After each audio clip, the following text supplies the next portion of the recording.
Hi friends అందరికి అందరైతే ఇగో ఏం చేస్తున్నారు నేనైతే ఇగో తాడు వేస్తున్నాను అనమాట ఆల్రెడీ ఇది వేయినా ఇదైతే ఒక్కటైతే రెండు చీరలు ఇది మాత్రం ఒక్క చీర దూడకు అనమాట చిన్నగా ఫస్ట్ వాళ్ళేమో అల్లింది ఇద్దరు అయితే అట్లా చేస్తున్నారు పెద్ద బర్రె కోసం ఇట్లా ఇక్కడ టైట్ గా తిప్పుతుంటే తాడు మంచిగా వస్తది. ఇక్కడనేమో నేను ఇట్లా అనుకుంటా పోతాను అనమాట. అట్లా అంటే మరి మీకైతే ఎంతమంది కళ్ళొచ్చు? నాకైతే అన్ని పనులు వచ్చు, ఏది రానేది అనేది ఏం లేదనమాట. ప్రతి ఒక్క పని వచ్చు. చెప్పాలి తిప్పుతున్నా గట్టిగా అయింది ఆల్రెడీ టైట్ గా అయింది. మెత్తగా ఉంది. పట్టు చీర కదా ఎక్కువ తిరుగుతలేదు. ఈ చీరలు అయితే ఎలకలు కొట్టినాయి అనమాట.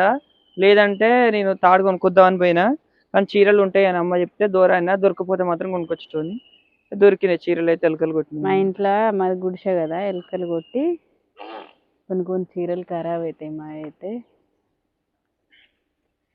ఇక వేస్ట్ ఎందుకు చేయడం అని చెప్పేసి